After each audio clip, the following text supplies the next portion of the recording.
Why is it that some homes feel like a warm hug the moment you walk in, while others, even the most expensive ones, feel cold and awkward? It's not the furniture, it's not the budget, it's the invisible architecture of the room. The lighting.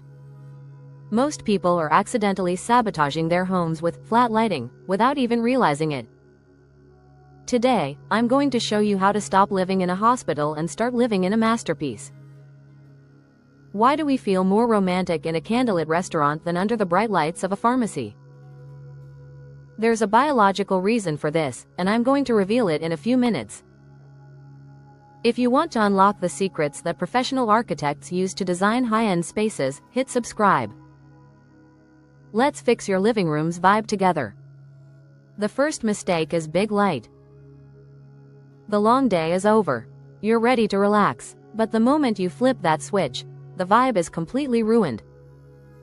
A single, aggressive light from the center of the ceiling floods the entire room like a football stadium. Architects call this the interrogation room effect. It kills all shadows, flattens your expensive rug, and makes the room feel two-dimensional.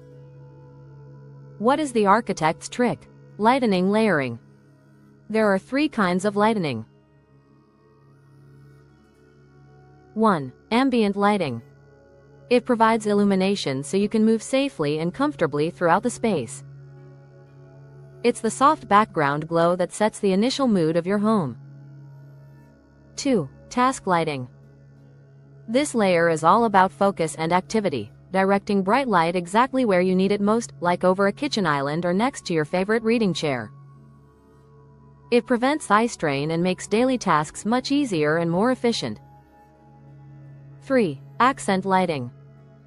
This is the jewelry of your interior design, used to highlight architectural features, artwork, or plants. It creates depth and visual interest by drawing the eye to the most beautiful details of your room. Now, let's talk about the second major lighting mistake: color temperature. Many people unknowingly sabotage their home's comfort by using the wrong type of light bulb. Thinking brighter means better. They often pick cool white bulbs, which cast a harsh, almost bluish light. The problem? Your brain interprets this cool, bright light as daylight. It keeps you alert, awake, and productive.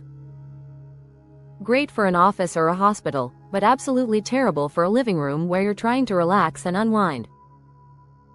This cold light can actually make you feel more stressed and prevent true relaxation. So, what's the architect's trick? It's all about the Kelvin scale. For your living room, always aim for bulbs in the 2700K to 3000K range. This is warm white light. It mimics the gentle glow of a sunset or candlelight. This warm, golden hue signals to your brain that it's time to slow down, encouraging melatonin production and helping you truly de-stress after a long day. It's a simple change that makes a profound psychological difference. The third mistake is what I call the shadow monster. This happens when we place light sources directly above where we stand, like a single pot light over a bathroom mirror or a kitchen island. When light hits you from straight overhead, it casts long, unflattering shadows into your eye sockets and under your nose. Even with expensive finishes, bad lighting placement makes a room feel aggressive and leaves you looking exhausted in every reflection. So, what is the architecture trick? It's called cross-lighting. Instead of one central light source, architects use multiple, lower-intensity lights placed at different angles. For bathrooms, use eye-level sconces on both sides of the mirror to eliminate shadows and provide an even glow. In a living room, it means placing lamps in the corners to bounce light off the walls. Wash the room with side lighting to erase shadows, smooth textures, and create a soft, high-end, friendly glow. Have you ever noticed a corner in your room that feels dead, like a black hole sucking the energy out of the space? This is mistake number 4, neglecting the corners. Dark corners make walls feel like they're closing in, making your room feel much smaller. What is the architecture trick? Corner washing. Place a floor lamp or a small uplight behind a chair or a tall plant in the farthest corner. Our brains feel relaxed when we can see the full boundaries of a room. By lighting the corners, you push the walls back visually, making the space feel open, airy, and much more inviting. Finally, the fifth mistake: choosing a light fixture that's the wrong size. A tiny chandelier in a huge room looks cheap, and a massive lamp on a small side table feels heavy and stressful. What is the architecture trick? The golden ratio of lighting. Your light fixture should be a statement piece, but it needs to breathe. If it's a hanging light, it should be about 1/3 the width of the table below it. This is about visual harmony.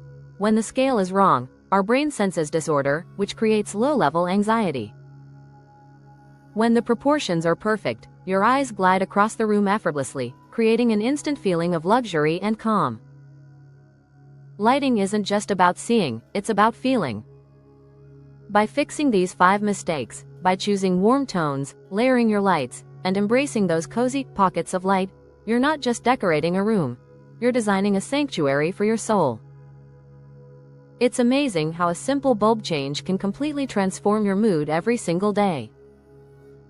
If today's video helped you see your home in a new light, please give it a like. It really helps this channel reach more design lovers like you. And if you want to master the art of architecture and interior design, hit that subscribe button and join our community. I have so many more architect secrets to share with you in the coming weeks. For those of you who want to take your space to the next level, I've put together even more resources, design guides, and professional tips on my website at Salehian.com. Thank you so much for watching Blueprint Vision, and until next time, stay inspired and keep designing.